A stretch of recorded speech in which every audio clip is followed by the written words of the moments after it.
Welcome to the Grappling Rewind Podcast.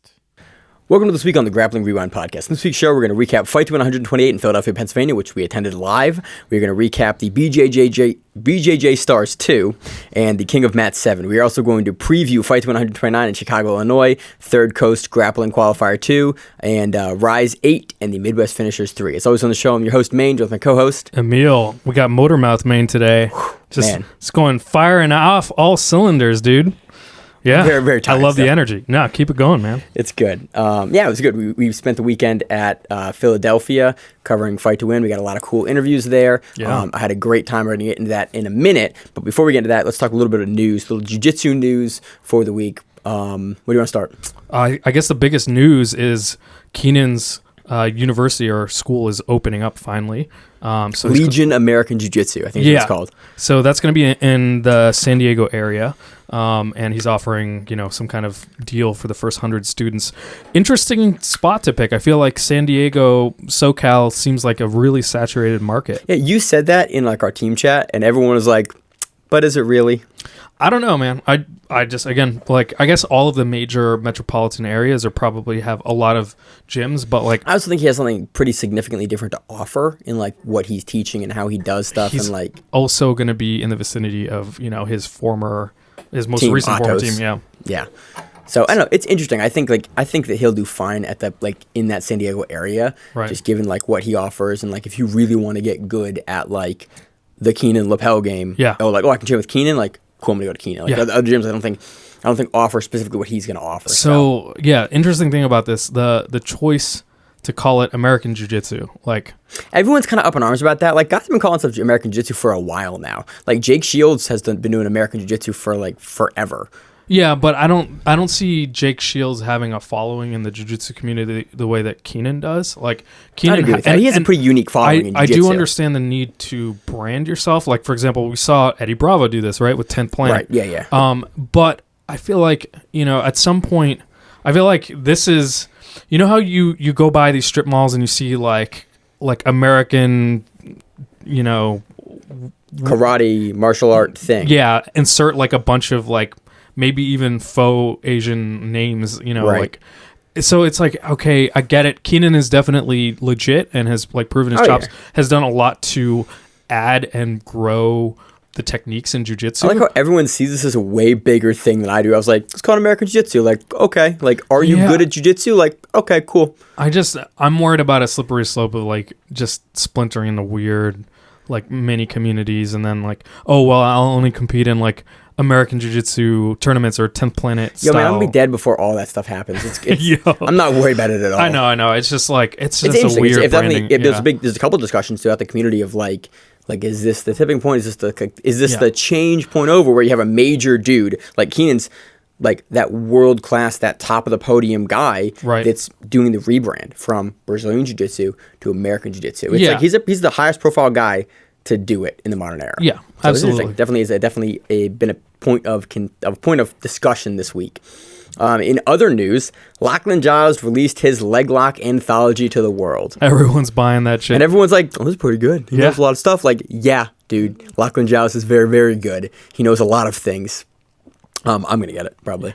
I looked at what's in it. I was like, "This looks amazing." I wonder what his physical therapy colleagues think of him being using his knowledge to specifically attack fucking knees. That's right? Funny. Yeah, it's the colleagues are you are a scourge upon our art that we. It's look, I heel hook him, I hex him. He's got a corner on that market. Yeah, it's vertical integration, right? Basically, brilliant business model. I'm super excited though. I've seen a couple of reviews come out it's good. Yeah. And so I'm excited to get my hands on it and start trying Actually, we heard Kaynan also talking about how he was, practicing leg locks and stuff after. Yeah, we did some cool interviews at Fight to Win 128 in Philadelphia. We got interviews. We got a 30-minute interview with Seth. I do not know what I will cut out of that interview. I need to speak to Seth to see hey, we gonna cut some things out of this or is it good? I think for the most part it was good. He had some really great moments there. Actually, the whole thing was really great. Yeah, so I thought it was a really interesting guy to talk to whenever because he has some really cool perspectives on both sides, just ADCC and the promotion that he runs, Fight to Win, and the grapplers dealing with guys. It was I thought it was a really great interview. I was really excited to do the interview with Seth. Yeah, he really opened up, and we appreciated that. And then Maine also got to sit down and talk with Kaynan, which was really great. And Nicky Rod. And Nicky Rodriguez. And Isaque Bahiense, and Christian Mancy. Yep. And Enrico Cocco. Yeah. I think that those are the interviews that I'm going to be putting out this week into next week. So tune into our YouTube page. Subscribe there to see those interviews. Really, everyone we talked to gave us a really interesting kind of insights into either coaching or competing or what they were doing and what their kind of thoughts were going into the metagame and their matchups. I thought we did good interviews. I was very happy with them. Yeah. We're getting better at it slowly, but surely. So absolutely. Subscribe on the YouTube page to hear those interviews. That's probably where most of them are coming out. There may be a couple like snippets on Instagram. You can find more stuff about the Grappling Rewind on Instagram, but primarily for like the video interviews that we're doing on site for like events, we'll probably be putting those more onto the YouTube side because it's just a better platform for like discoverability for those and to like share. It's just a better platform for that. So let's see. Oh, in other news, came out this last week that Gordon Ryan, his hand was basically broken, or he was recovering from a recently broken hand at ADCC. Yeah, we saw his hand wrapped, and also I'm positive that I saw him do really tentative grips with that hand and actually avoid gripping. You were talking about that. I wanted to go back and look at that because you said that, and I was like, Emil, like I want to shit on your analysis sometimes, but like 90% of the time you see something and you're like, oh, yeah, this. I'm like, I'll go back and watch. Like, oh yeah, he's when doing someone that. has a wrapped limb, I'm like, usually I see if they're reacting or not with it, and I don't know. Who knows what Gordon was going into that. His post tournament was hilarious, though. It was like, I fucking beat everyone with a broken hand and a broken knee, and he goes, I still beat you all. I was like, God damn. And the day after ADCC, he posts, he's in the gym, he's like training. He goes, this is why everyone's going to come in second for the next 15 years. Mm-hmm. And I was like, that is a bold statement. But at this point, very few people can actually beat you, if any, at this point. So it'll be interesting. Kaynan actually talked about wanting to face Gordon again in the interview. He talked about that. He was like, I want to fight Gordon again. He fought in pans. I was beating him on points. And then I got the sub. He got the sub in the last little bit of time. So I was like, okay, I want to see that matchup again now. Yeah, 100%. Kaynan is young, and he's clearly adaptable. Dude, Gordon's young, too. Yeah. Gordon's like 25. I realized, I always want to put Gordon as a veteran, grizzled. He's like 25. Yeah. He's younger than us by a bit. Yeah, no, absolutely. But Kaynan's 22? 22, yeah. I think he's 22. Yeah. Dude, everyone now that we're covering is it was weird to age out of the demographic that you were covering. Yeah. It was oh yeah, we're covering these guys, they're a little older than us. Now it's these guys are a little younger than us. I'm well past that. I'm 35, man. But I'm just coming to terms with this where guys are walking out and their ages are now. So I'm like, oh, this guy's 6 years younger than me. Yeah, 100%. Oh, snap. Guys in the UFC are oh, he's 6 years younger than me. He was 7 years younger than me. Oh, snap. Yeah. So that was some reality that kind of hit me this last month of yeah, but Lachlan's older, so you could always. You still got it. But he started training at 16, so it's he's got the jump on me there, and he's also world class. Right. Let's see what else we have for news. ADCC Trials announced dates and locations for their upcoming trials. So start training if you want to get in. Start training. In the next year, trials are happening. You want to get into ADCC? Do the trials. That's what Mo said more than anything else was you want to get in, show us you want to get in by doing the trials. If you want an invitation spot, do the trials. Yeah. So that's exciting. Find more info on that. Everyone posted all over what those dates were. In my notes, I actually don't have the dates, so I can't list them off. You got anything else? That's it. Awesome. So let's move on to the breakdown section.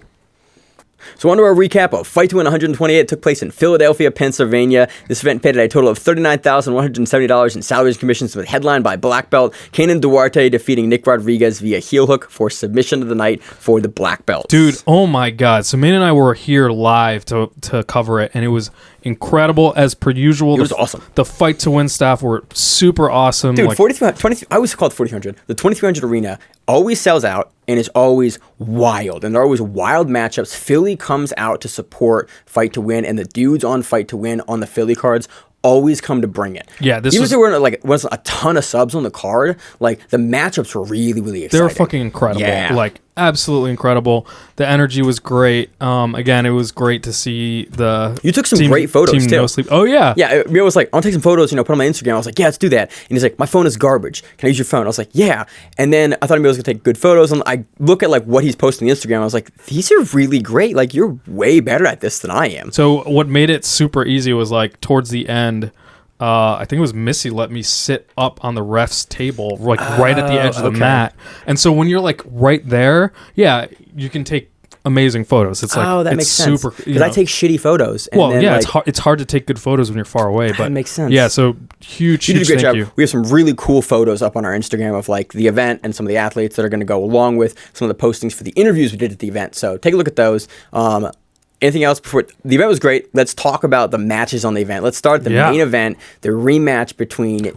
Before we get into it, I do want to say this was an incredible lineup, and I'm not just hyping that because we were there. Here's why we were there. Let's talk about the accolades on this fucking on card. The main card. It's fucking just crazy. Just the black belt accolades, not even the lower belt accolades. Just like the guys that were on the black belt card. We had 3 IBJJF black belt world champs. We had an ADCC world champ. We had a twice judo Olympian. We had an ADCC silver medalist. Yeah.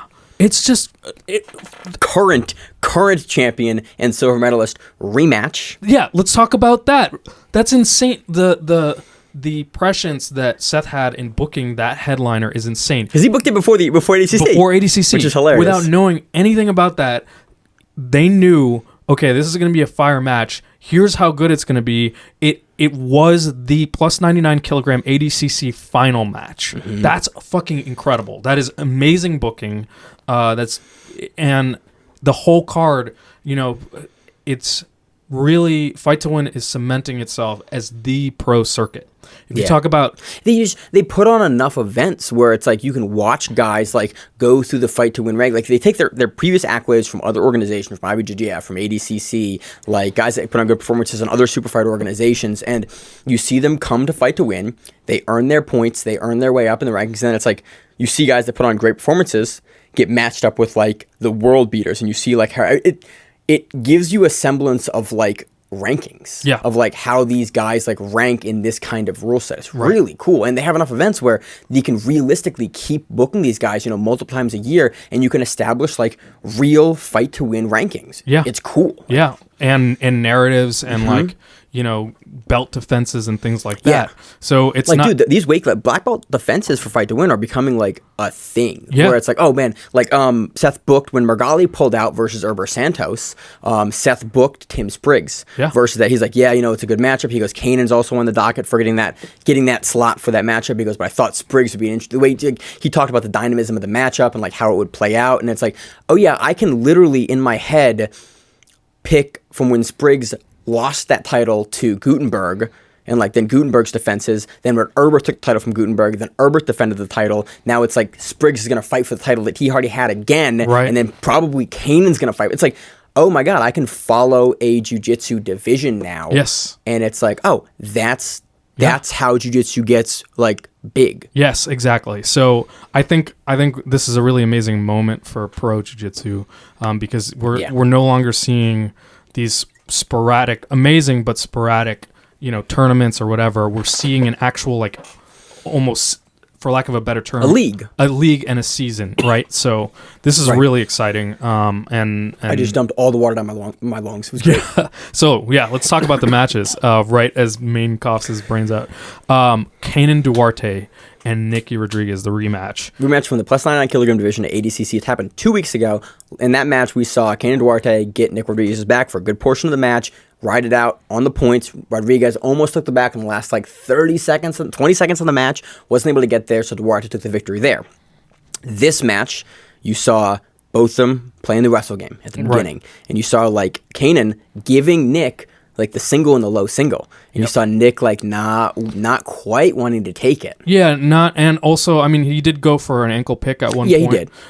He went for an ankle pick, and then immediately Kaynan gave the leg up again. Right, and you could see that like Kaynan was like definitely like he had a strategy. It seemed like he was being very deliberate about certain things, and eventually they get to the ground. And it doesn't take very long for it to get into a leg entanglement. Yeah, well, basically what happens is Rodriguez tries to take the back on like that famous rolling back take that he does so well. And you keep saying Kaynan.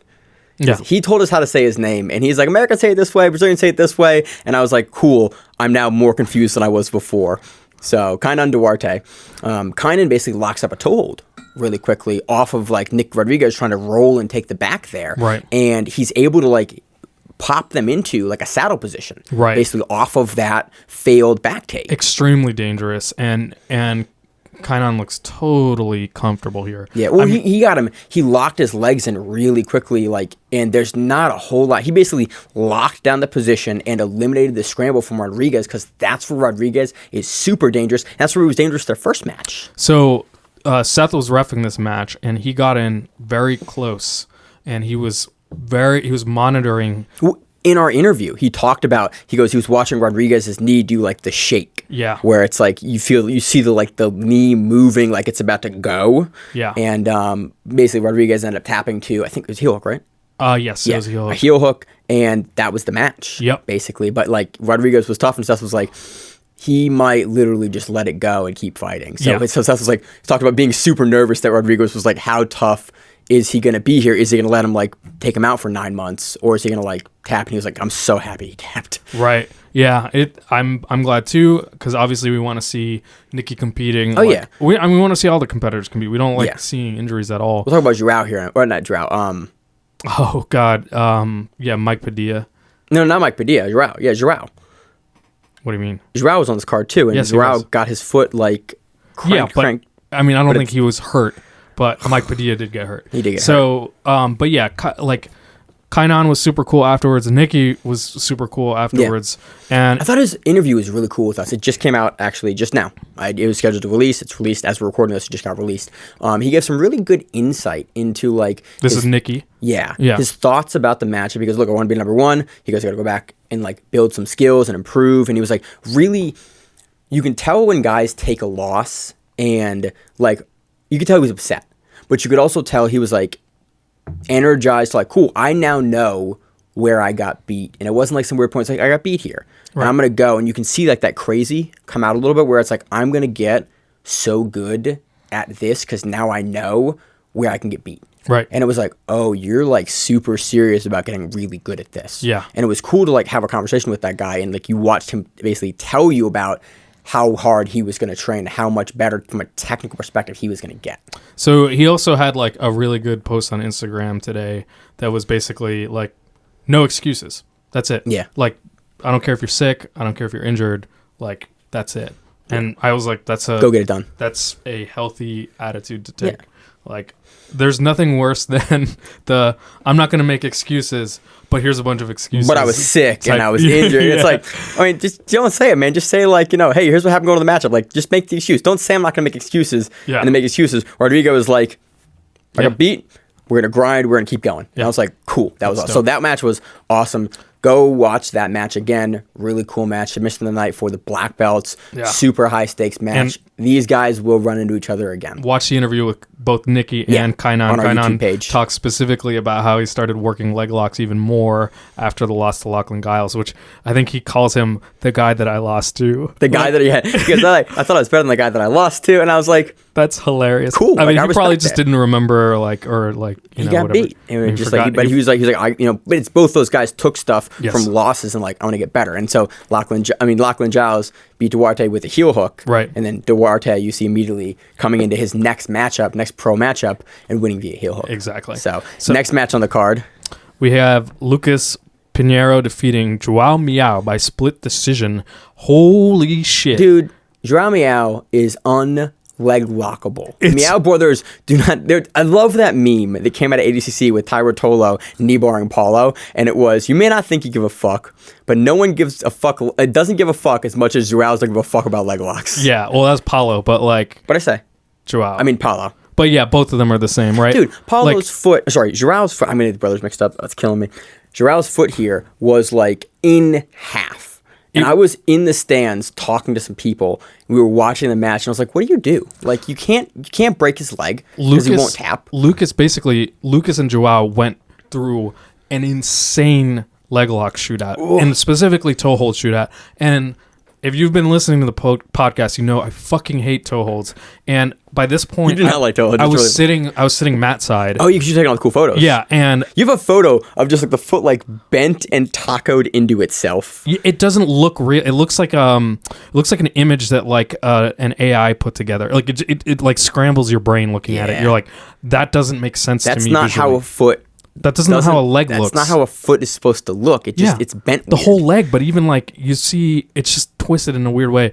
I was audibly just like, oh yeah, like, I made noises. Groaning. And I was making noises like I was 100%. Yeah, and I'd like look from the mat, and I'd look away at the screen, and I'd look back to the mat, and I look at the screen behind me, and it was just like there was a long period of time where these dudes were deep in the leg locks. So for a while, Pinheiro specifically had João in this toe hold, and that might have been the deciding factor and because here was my thought. What's that? This was interesting from a scoring perspective. It was a split decision, right? And if you get a guy in it, because João, like his leg was jacked, but he walked off the mat fine. Like he didn't look any different walking onto the mat to walking off the mat.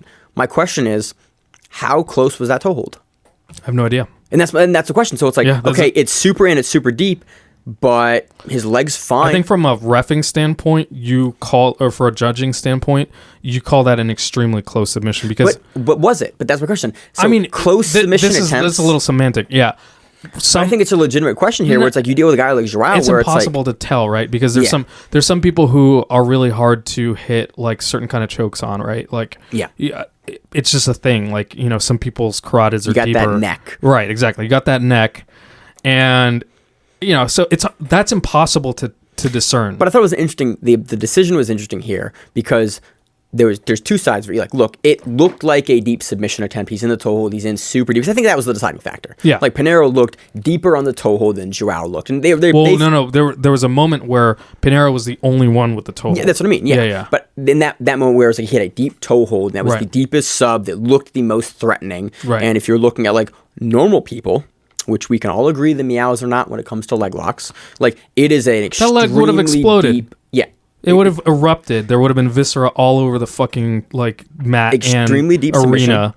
So do you judge it on, I know this guy is almost unleg lockable?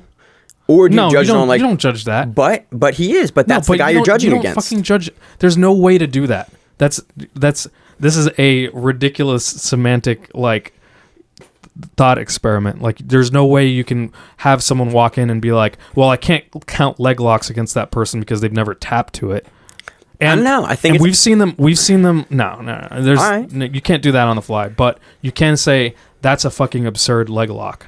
That's fucking super deep. Yeah. Hell yeah. Go back and watch this match if you want to make the face a lot during it. I highly recommend it. Super interesting dynamic match between both of the guys. Nice exchanges. And a nifty match. Yeah, if you hate feet, watch that fucking match. Mm-hmm. It's great. Oh, and Pinheiro becomes the no-gi featherweight champion for Fight to Win. Super excited to see who he defends that against. Next match, we had Enrico Cocco defeating Mike Padilla via vicious toe hold. Just absolutely. Emil, you had a great night, didn't you? Oh, dude. This one ended with an injury, unfortunately. Yeah. And Mike Padilla... And it sucks, though, because I love watching Padilla, and Padilla's on a lot of the Philly cards. Yeah. And you see him competing like frequently. He had one of the Fight of the Years against Wilson Hayes at Fight to Win Philly that we were at live. And so it sucks that Padilla gets injured here because like he's a super fun competitor to watch, like always hunting, always pushing the pace. But like, it was an amazing match. Dude, back Coco's and forth. Good. Enrico Cocco's amazing, and we got an interview with him too after the match, and he had the belt with him, and like he wants to unify the titles between the Masters. What weight is this? Welterweight. Sorry, I was like, what weight are these guys at? Welterweight and like the adult welterweight title. So that would be really cool. Absolutely, it's him against JT. Yeah, that's a tough matchup, but like, I'll watch it. Yeah, I'll watch it. Yeah, this was an excruciating to hold. Enrico is up over Mike Padilla and just cranks down on a toe hold, and Mike is a hometown hero. I was there like basically in the crowd. They were like obviously like not happy at the result. I wasn't happy either, and it always sucks to see someone get injured, and I could see him afterwards, you couldn't tell exactly what happened, but I saw him say it's broken. Like, yeah, I saw him. I talked to him as the event concluded, and he had his foot wrapped up, and it was So best of recovery to Padilla. Yep. Hope he's back on the mat soon. Hope everything Hope it's just a sprain and it's actually fun. Yeah, I hope so too. Which would always be great. So Cocco retains the Masters welterweight title there for no-gi. Next we have Dylan Royce defeating Valdir Arujo via split decision. That was fight of the night for the black belts. Valdir is BB Monstro, for those of you. He's an ADCC veteran, Kasai veteran. Like, he popped up and had that really great match with Penna at Kasai, and we were like, this dude's really, really good. He's really good. He made it all the way into the finals of the ADCC trials before he got knocked out in the finals, but he did such a good job, made such an impression that he got the invitation. Like, he got asked to come in. That match against Penna at Kasai also didn't hurt either. Yeah, 100%. And in ADCC, he had BB Monstro had an amazing match with Mason Fowler. That was one of the matches that was like top 10 of the event. Yeah. That was a really good matchup. So he brings it. Dylan, we've seen compete a bunch. He was, I think, undefeated at Fight to Win before he ran into JT at one of the Philly events in the main event. I remember that. Yeah, Dylan, he was like 8-0 or something. I think he was 7-0, and he got JT, and then JT beat him. So it's like he knows and he's good in the rule set, which again makes sense that he did really well versus Valdir. This is a really close back and forth match, and there's a lot of people, I think, on either side that gave it to either grappler, which kind of makes sense when you get a split decision like this. Yeah. Let's talk about Dylan's face. Oh my God! So towards the end of the match, there was some, I don't know if it was an elbow. Was it the end of the match? It was like the middle of the match. Maybe middle, but like, oh my God! There either an elbow or Valdir came down with his head. Oh, okay, yeah, is what I heard. Because I looked away to talk to someone who was in the back, and then I looked back and I was like, yo, his face is covered in blood, and I went to take a picture, and Emil had my phone, and I was like, right, I hope Emil gets this picture. Yeah, Dylan had a mask of blood, basically. Oh yeah, and his rash guard after the event is just like covered in blood. Like, it looked like it is not as bloody as Mateo Nunez's Fight to Win 53 match, which was the bloodiest gi match I have ever seen in my entire life, but it's probably top like 5 bloodiest Fight to Win matches ever. Oh yeah, this was unbelievable. Fortunately, it didn't stop the match, and these guys were going at it. Dylan was hitting some amazing blast doubles.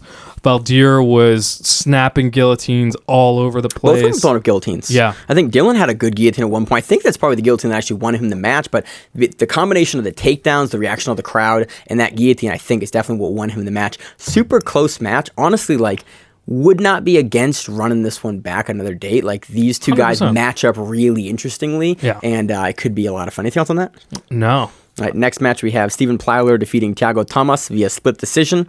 We have Isaque Bahiense defeating Bahinese, as I found out. Yeah, like, that's the interesting thing about being at these things live, right? You learn how to actually. Well, I asked him, and he was like, he did the same thing. He was like, yeah, this is how you say it. Isaque Bahinese defeating Felipe Cesar Silva via decision. I completely butchered that one. Jesus. Yeah, that was an incredible match. Lots of flying guillotines by Isaque, who also, he's one of the IBJJF world champs on here. Him, João, and Kaynan are all IBJJF world champs. Lots of flying guillotines from Isaque. Amazing back takes, rolling back takes. At one point, Isaque gets a triangle and is able to transition into an amazing armbar. So he was clearly threatening the whole match. Gets a clear decision. Dude, he pushes that back. I mean, we talked about this beforehand, and we didn't jinx the match. We were like, he pushes a really good pace. We've seen him put on really exciting matches in UAE JJF and his other runs. We've covered him on. He's an action guy, and in this rule set, like, he put it on. It was a really fun matchup. So gets the decision there. Yep. Next match, we had Tim Carpenter defeating Tyler King via decision.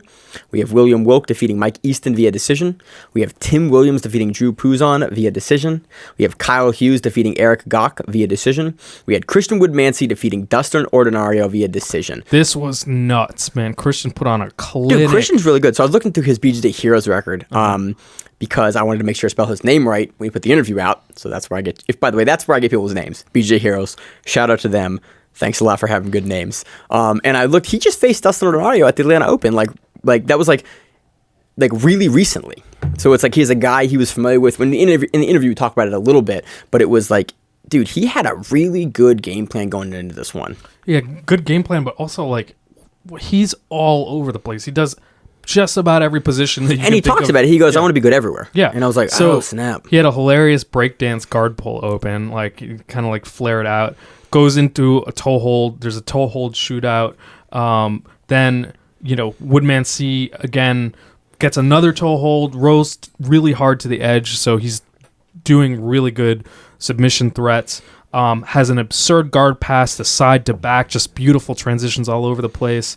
And at one point, Woodman C also gets a rolling crucifix, gets to an inverted triangle position. I mean, he is really crafty just about everywhere. Yeah, it's like his setups are really interesting too, because I think crafty is the best way to put it. To watch him roll, he's just crafty in the way he gets the positions. It's not necessarily super straightforward. He kind of just he will slide himself into weird positions. He'll take and he'll stop transitions in unorthodox positions to take a dominant spot or go for a sub. It's he's a really fun guy to watch, and I'm a big fan. He's going to do some MMA stuff, and he's looking to actually kind of get more grappling in the future, so it's cool. He took a little bit of a hiatus, so I was actually really happy to see him on this card, be able to cover him, because he's a guy at the smaller weight classes that's just really, really fun to watch and to cover.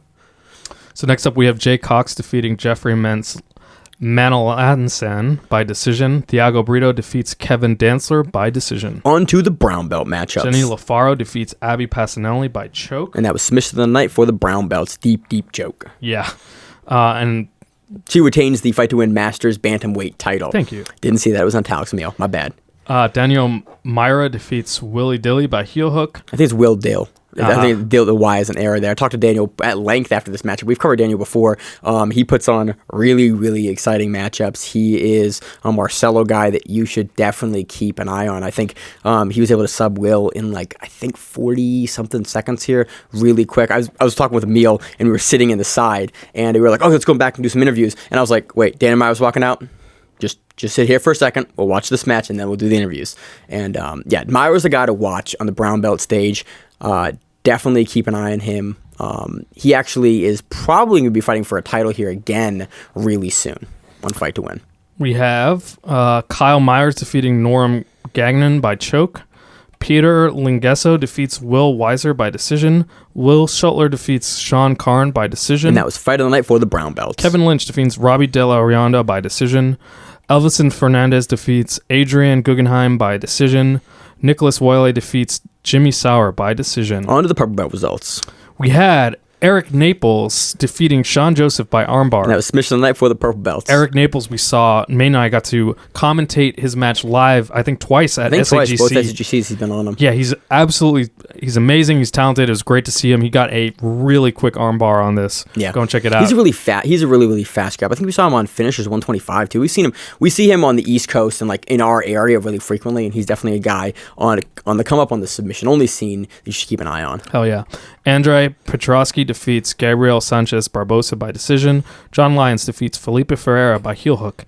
AJ Descani defeats George Strunk by armbar. We also saw AJ Descani and got to cover him. And we got to cover John as well in the previous match. At SAGC. It's a bunch of guys on SAGC and purple belts and the blue belts that we've covered before.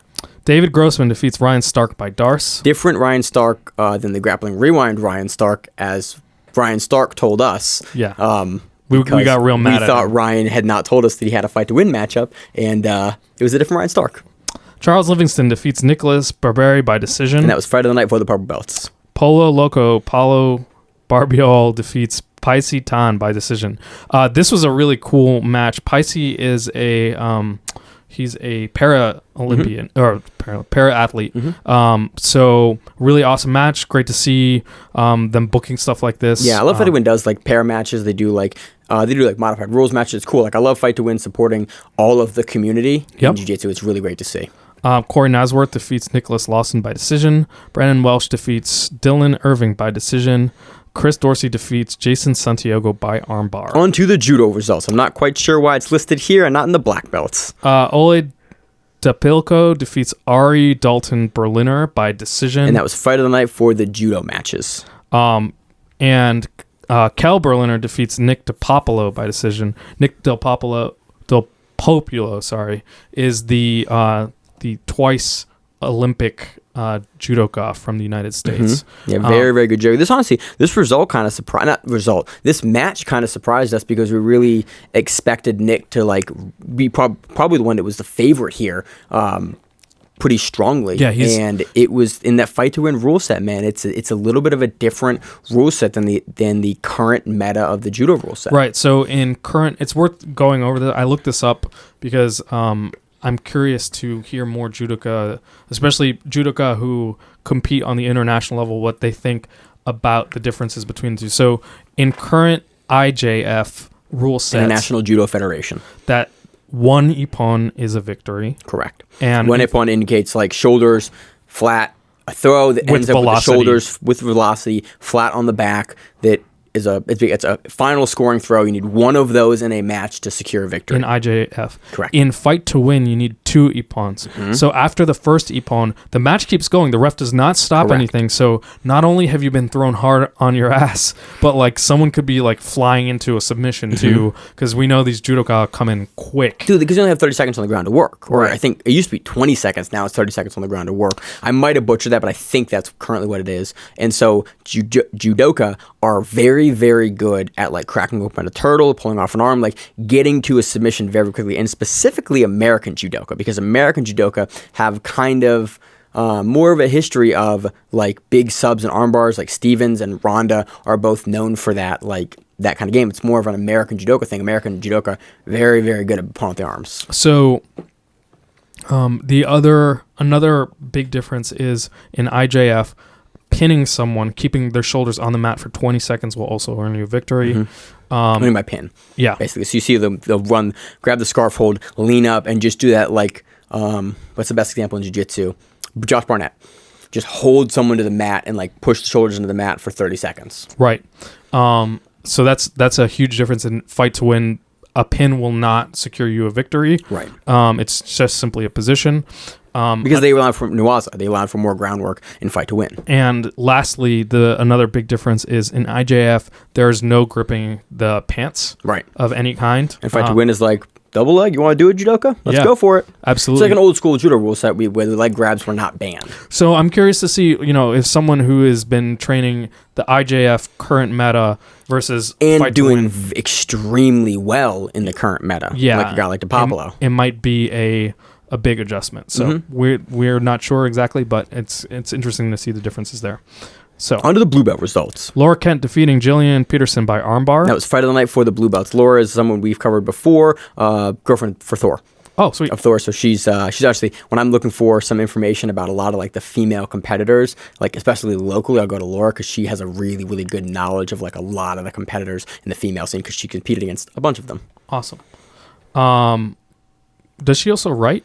Mm-hmm. Oh, okay. Yep. I know who We've you're interfaced talking with her for writing. She writes for my MMA news, and like Yep. a lot of times when we're pulling results off of stuff, like I'll contact Laura and go Yep. like, "Hey, do you have results for this?" She goes, "Yeah, I'm writing up them now." I remember that, I'll yeah. send stuff over. So yeah, we interface with her. Oh, awesome. I Not didn't realize infrequently. that. Yep, that's Laura. So we interface with her not infrequently when we need like results informations for local events. She is very, very helpful for a lot of that. Awesome. So find her work on my MMA news. Catherine Marino defeats Whitney Castano by armbar. And that was submission of the night for the blue belts. On to the teens results. Michael Gillen defeats Justin Pack by decision. And he becomes the fight to win teen featherweight no-gi champion. That was also fight of the night for the kids and teens. Jaden Muller defeats Eve Isaacs by heel hook. And Christian Matthias defeats Robert Vargas by decision. So that does it for Fight to Win 128. Great event, a lot of fun. Find our interviews with all the people we talked about on the Grappling Rewind YouTube page. I think we did some really cool interviews, and I'm really excited to get them out. They'll probably all come out within the next probably 2 weeks. A couple of them are going to take a little editing because some of the audio bounced a little bit, so I'm trying to level it out so it's much more professional and good sounding. So find those on the Grappling Rewind YouTube page. You can also find the video version of the show there as well. So if you want to watch Emil and I talk and watch that I cannot say anything without waving my hands about, you can see it there. So that does it for Fight to Win 128. So on to a recap of BJJ Stars 2. This event took place also on October 19th in Sao Paulo, Brazil, and featured an open weight Grand Prix, which comes down to who can beat Nicholas Meregali. Yeah, this is a star-studded cast. We have Nicholas Meregali, Victor Hugo, Gustavo Batista, Jackson Souza, Lucas Barbosa, Hudson Mateus, Leandro Lowe, and Demetrius Souza. Holy shit. That is a hell of a lineup, and we talked about this on the preview section. It was like, man, I feel like it's Meregali's to lose, but there's a lot of guys here that can give him some problems, and we were kind of kind of right about that, but I'm not really. Meregali is just fucking absurd. We had a long conversation today before we recorded a debate about who do we think is better than Meregali in the gi? No one. I don't think anyone's consistently better. Certainly, there's no one more dangerous than him. Maybe that. Yeah, I think we were talking about better or more dangerous. Meregali is a dude that can sub you at any time, and he can pull it out, and he's gonna hit you with a pace, especially at the end of the match, at the beginning of the match, and at the end of the match. What strikes me the most about Meregali is his ability to finish in the finals. That's in the finals of Worlds, and we'll see in this tournament too. Just absolutely insane. Super, I watch him and it's remarkable, and I don't know how people stop him. We were talking about doing something like an ELO. I said we as in like we were both going to do it. Doing something with ELO of getting a statistical breakdown of all of the guys that he's faced in relation to the recent guys that they've faced, and getting a ranking system, and then doing who has subbed who based on that ranking system, and see where Meregali's points stack up, because very few guys are submitting top level guys, like you said, in the finals at the level that Meregali is playing. Every time I think Meregali, I think of him submitting Muhammad Ali and making him look like a purple belt. I think that's a little understatement there. It was a very dominant match. Yeah. I don't want Muhammad breaking down my door and killing me, so be quiet here.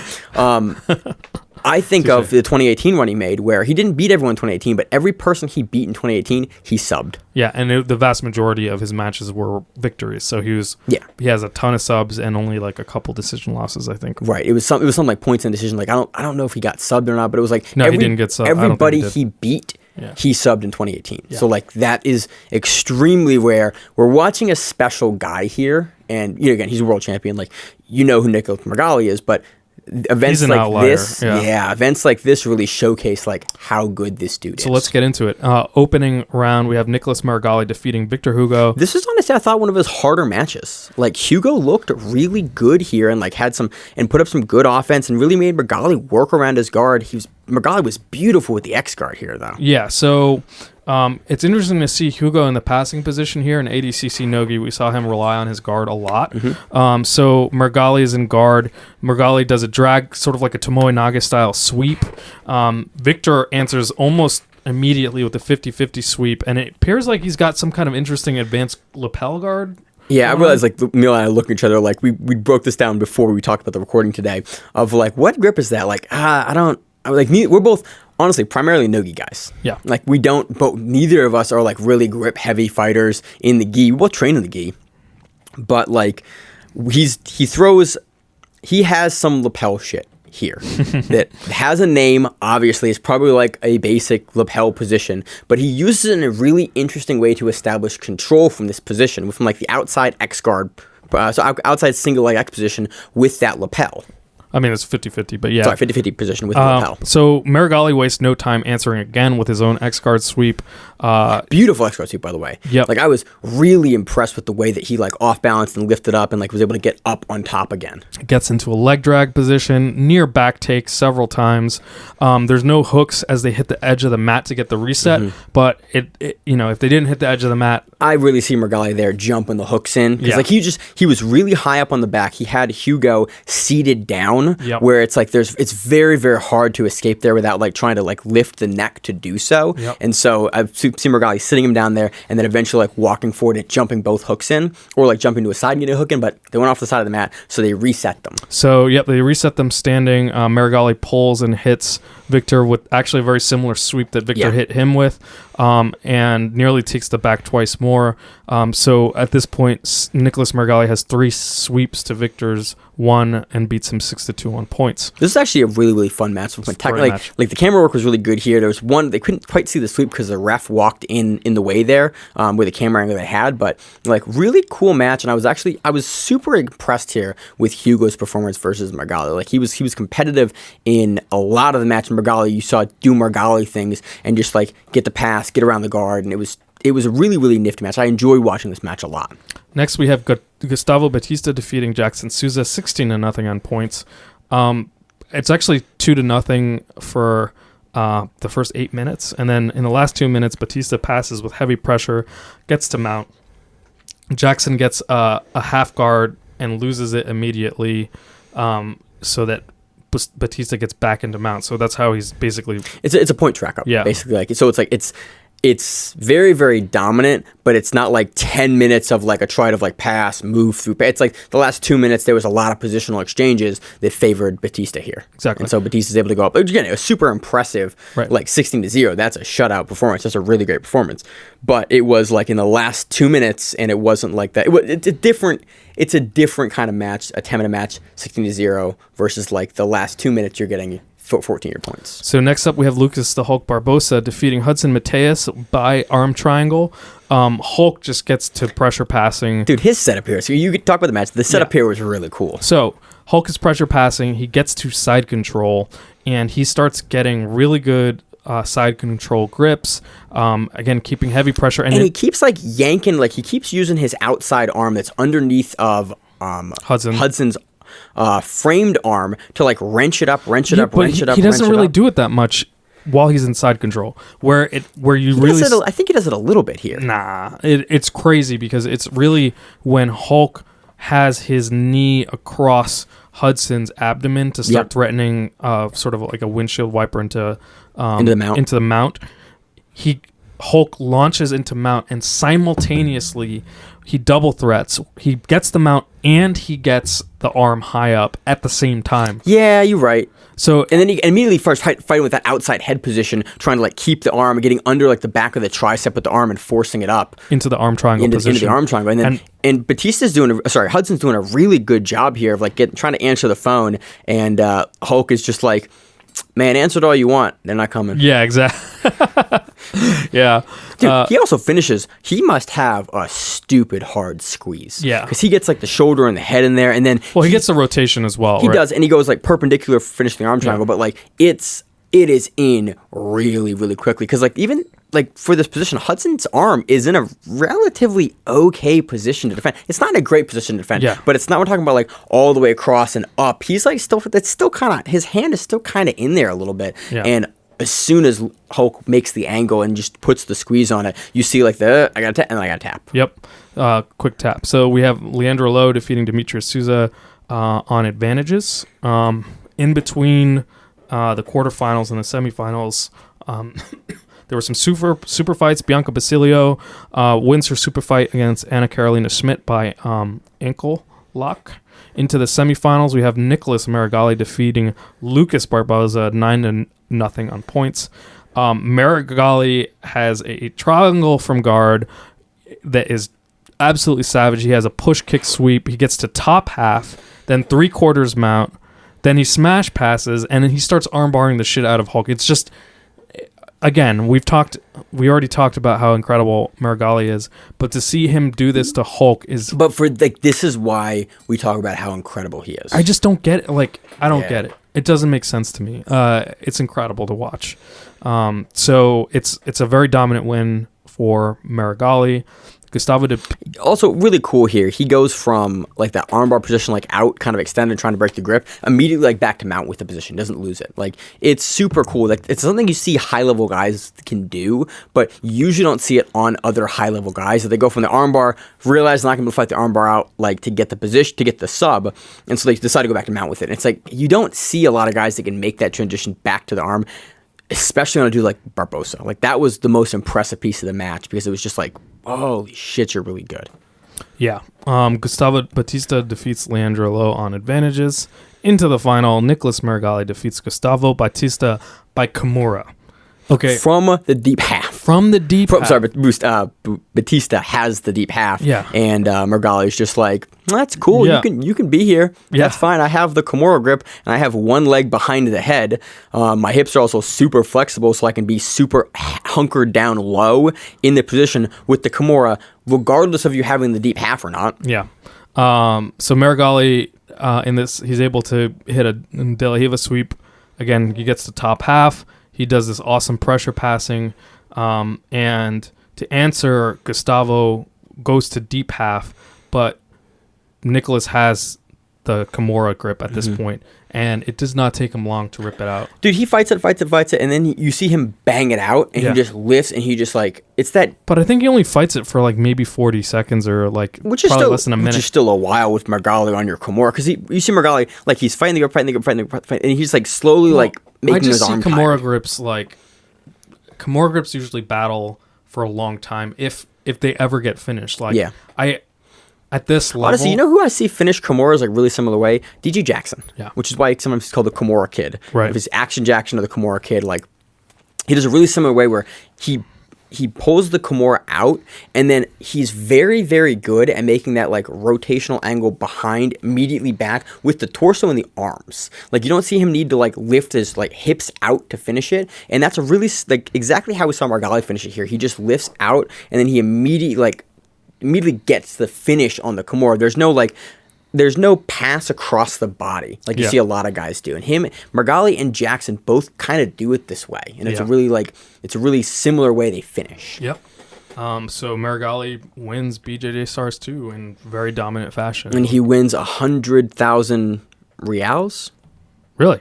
I think he wins some amount of money that someone online translated to American dollars, and I have since can't find my note and forgot how much money that was. Cool. But yeah, super impressive performance. Really, really great. I honestly enjoyed a lot of the matchups.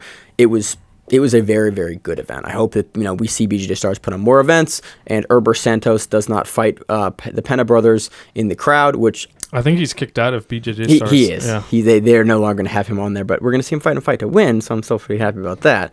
But yeah, BJJ Stars put on another really fun event featuring really high-level talent, paying the guys out, super fights. It was great. It was a lot of fun. Anything else on this? That's it. Awesome. So moving on to the preview section, we are going to talk about Fight to Win 129 taking place in Chicago, Illinois on October 26th. This one is main evented by a champion versus champion bout, Talita Alencar versus Catherine Perret. That's going to be fucking fire.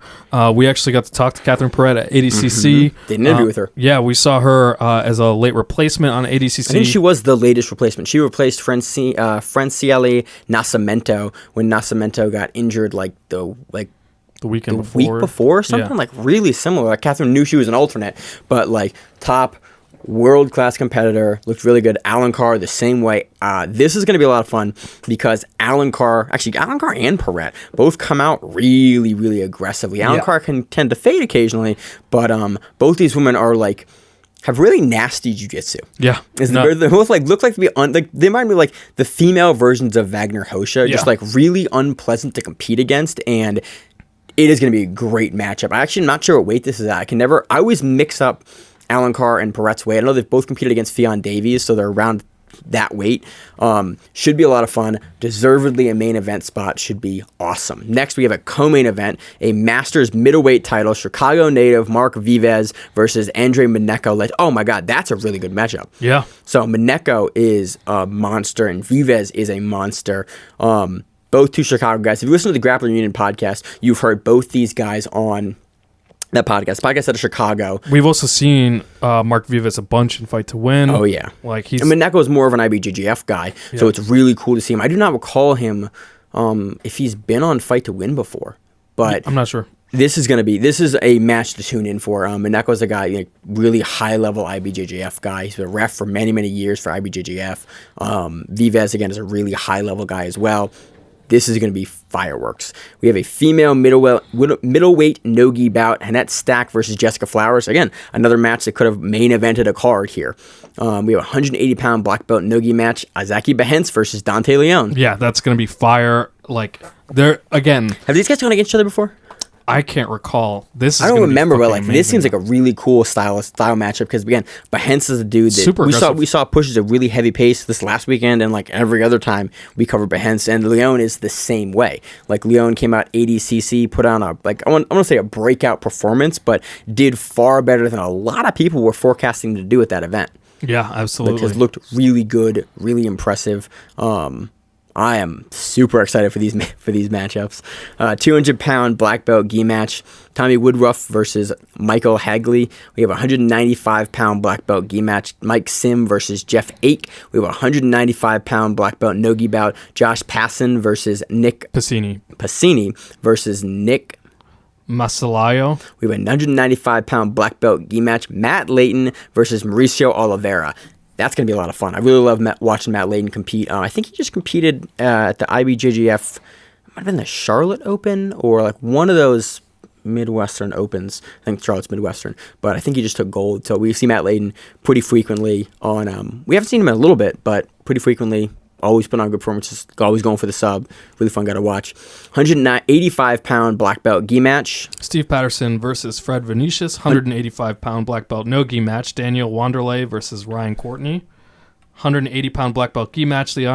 Leonardo Silva versus Blake Glassman. 165-pound black belt no gi match. Richie Tobar versus Oka Ocasio.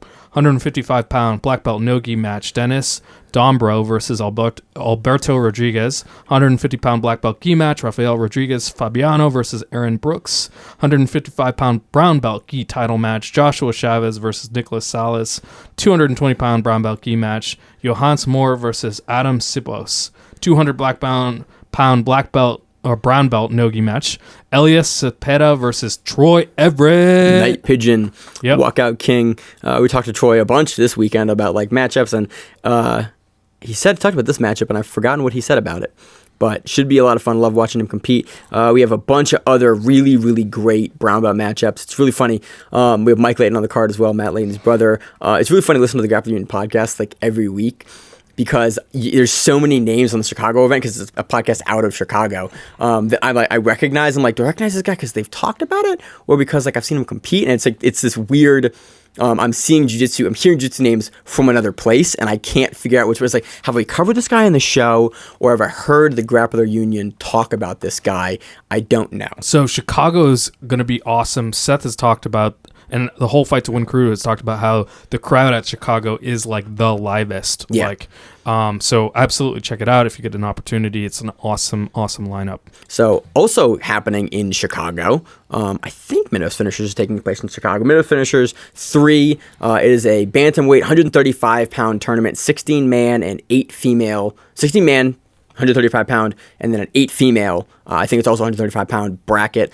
Some really good names in the bracket. We don't have a whole actually bracketed list out, but speaking of the Grappling Union, Javier Paloma, co-host of the Grappling Union podcast, is going to be in the men's bracket. Awesome. So a lot of fun. It's really cool to actually get an opportunity to watch like Javi compete on a pro event, not just like a regular like tournament, because he's super active in that scene, super active in competition. So it'll be cool to actually get to cover a dude that I listen to almost every week on the show. Some other really great names: Hanna Sharp, the one we saw with the really, really great performance at Subspectrum a couple, probably like 4 months ago or something like that, maybe a few more. We have Albert Tapia in this bracket as well.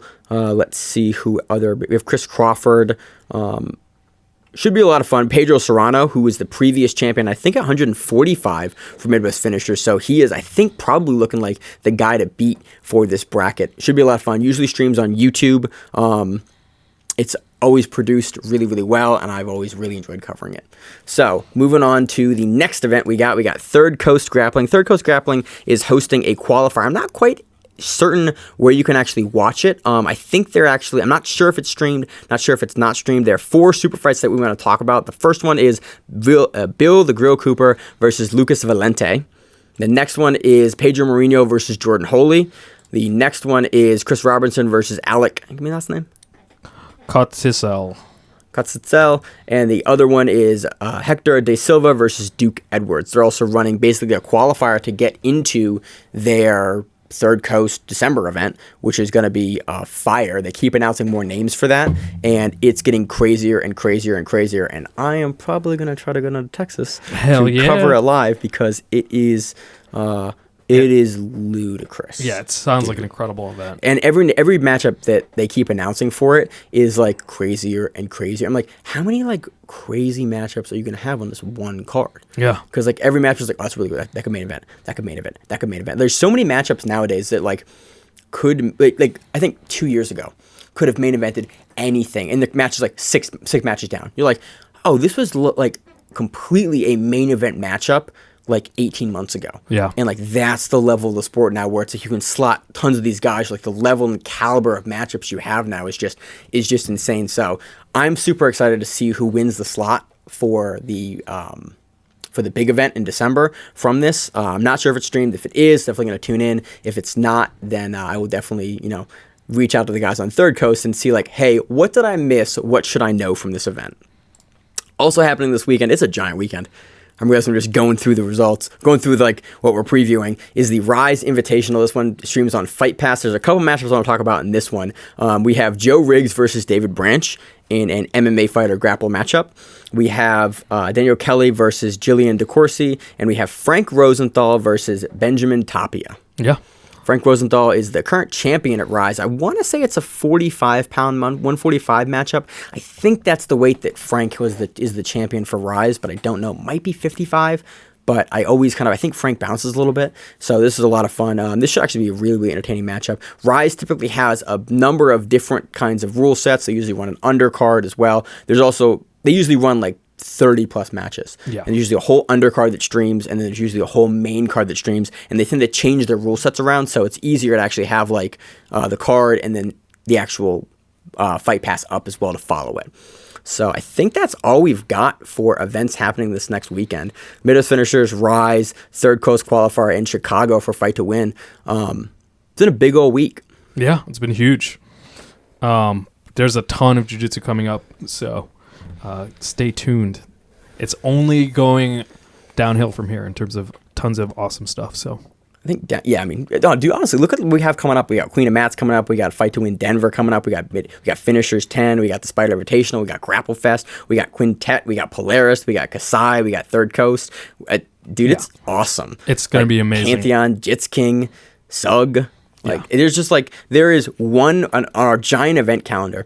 There is 1 week right now in January, where there's like a gap of events. If you want to run a professional event, I highly recommend running it after January 4th or before January 24th, because that is the only place there's a gap. I guarantee you in the next 2 weeks, there's going to be like 1 or 2 events that are booked. And then it pretty much runs all the way through the beginning of March. Yeah. There's events every single weekend that are like streamed that we're covering with like fun matchups being announced. So that's all I got for that. Yeah. Which week, Liquor Meal, aside from watching a ton of grappling on Friday, Saturday, and Sunday? Week's going to be good. It's going to be a lot of jiu-jitsu, but hey, I'm looking forward to it. It's been amazing, past couple months covering stuff. So I'm looking forward to covering more. Great. You're back on the mats now, right, aren't you? Yeah, I'm back on the mats. Yeah, a little bit of a hiatus. Yeah, exactly. Took a little break. It's awesome to be back. I'm still very, very rusty, but it's still awesome to be back. You're getting your shit pushed up by lower belts. You're like, oh man, I gotta get better again. Yeah, exactly. And it's like, give me 6 weeks, and then like I'll put the smash on you. But for those first 6 weeks back, it's gonna be rough. Yeah. So it feels awesome. So it's good. You got anything else you want to outro the show with, or? No, that's about it, man. Awesome. Hey, find our stuff on YouTube at the Grappling Rewind. Subscribe. Tell your friends. It helps us out the most. We have some really cool stuff, some really cool interviews coming down the pipe. Share them with your friends. We're looking to grow that side of the show a little bit more in the future. So help us do that if you're willing to. We really appreciate it. As always on the show, I'm your host, Maine, joined with my co-host, Emil. And we got the Grappling Rewind. We'll see you on the mats. If you like the show, please consider sharing it on Facebook with the folks at your gym. It's the best way that we grow the show, and we really appreciate it. You can reach out to us on email. We also have Instagram. We have Facebook. We have Twitter. We have Google+. Until that shuts down. We have a website. If you have an event you would like to have us cover, please let us know. If you have a name, like most people do, and you'd like to have us stop butchering it, let us know. Reach out to us. The show is also available on YouTube, Spotify, in addition to iTunes and every other podcast service. We very much appreciate your time, and thank you.